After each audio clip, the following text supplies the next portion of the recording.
আহত বন্ধুত্ববরণকারী যারা আছেন আপনাদের প্রতি স্যালুট জানাচ্ছি, কৃতজ্ঞতা জানাচ্ছি, সম্মানের সর্বোচ্চটুকু আপনাদের প্রতি প্রদর্শন করছি। আল্লাহ তাআলা আপনাদের এই ত্যাগকে যেন কবুল করেন এবং আপনাদেরকে যেন আল্লাহ তাআলা সুস্থতা দান করেন, আমিন। সংগ্রামী উপস্থিতি, আমাদের সম্মানিত প্রধান অতিথি সহ যারা এতক্ষণ বক্তব্য রেখেছেন খুবই চমৎকার বিষয়গুলো তুলে নিয়ে এসেছেন, হিস্ট্রিক্যাল বিষয়গুলো উঠে এসেছে, কালচারাল আমাদের করণীয় কি হবে সেই বিষয়গুলো উঠে এসেছে, আগামী বাংলাদেশ বিনির্মাণের জন্য আমরা কিভাবে করে ভূমিকা রাখতে পারি এই কালচারাল অঙ্গন থেকে সেই বিষয়গুলো চমৎকারভাবে এসেছে। আমি সবার প্রতি আন্তরিক ধন্যবাদ এবং কৃতজ্ঞতা জানাচ্ছি। প্রিয় উপস্থিতি, গত বছর ঠিক এই সময়গুলো আমাদের জন্য অনেক কঠিন ছিল। আপনারা এখানে প্রত্যেকেই মাঠের আন্দোলনের সাক্ষী, মাঠের আন্দোলনে আমাদের সহযোগিতা ছিলেন। রাজনৈতিকভাবে বিশ্লেষণ করলে অনেক কথা আমি এখানে বসে বসে ভাবছিলাম, অনেকগুলো বিষয় সরকারের কাছে উপস্থাপন করা প্রয়োজন। এই সরকারের বেশ কিছু অর্জন যেমন রয়েছে, আবার বেশ কিছু ব্যর্থতাও রয়েছে। এই সরকার যে গতি নিয়ে জুলাইয়ের রক্তকে, শহীদদেরকে ধারণ করে, গণ অভ্যুত্থান এবং বিপ্লবকে ধারণ করে যেভাবে রাষ্ট্রকে এগিয়ে নেওয়া দরকার ছিল, যেভাবে আরো দৃঢ়তার সাথে সিদ্ধান্তগুলো নেওয়া দরকার ছিল, সে জায়গায় আমরা কিছুটা অলসতা এবং ধীরগতি লক্ষ্য করেছি। গণহত্যার বিচার নিয়ে অনেক বলেছি আমরা, 1 বছর পার হয়ে গিয়েছে, কিন্তু এখনো পর্যন্ত এত প্রমাণ থাকার পরেও, চাক্ষুষ এতগুলো সাক্ষ্য থাকার পরেও একজন হত্যাকারীকে আমরা এখন বিচারের রায় দিতে পারি। ব্যর্থতার সফলতা কি বলবেন সেটা জানি না, তবে এটাকে আমরা নিরেট একটা অলসতা এবং ধীরগতি বলতেই পারি। আমি শহীদ যারা পরিবার রয়েছেন তাদের প্রতি আশ্বস্ত করছি, আমাদের এই প্রজন্ম ইনশাআল্লাহ আপনাদের পাশে দাঁড়াবে। আমাদের জুলাইয়ের বিশ্লেষণ, প্রত্যাশা প্রাপ্তি অনেক কথা বলা যাবে।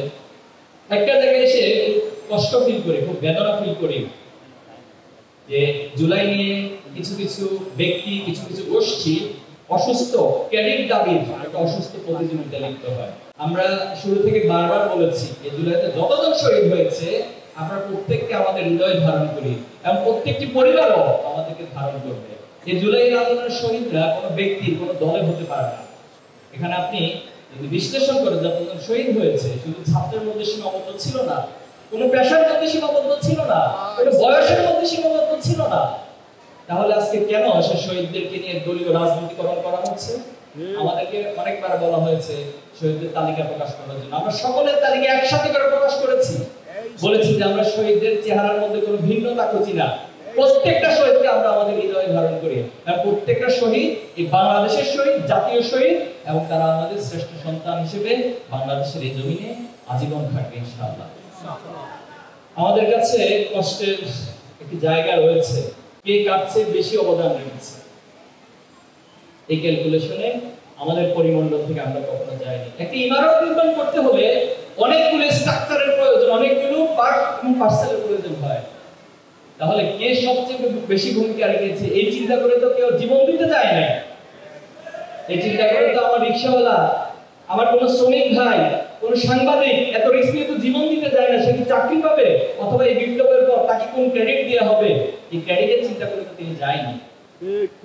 এজন্য সবার কাছে সবিনয় অনুরোধ করতে চাই, মেহেরবানি করে এই ক্রেডিটের অসুস্থ রাজনীতি করি পরে আপনারা জুলাইকে ব্যাহত করবেন না, জুলাইকে ব্যর্থ করে দিবেন না।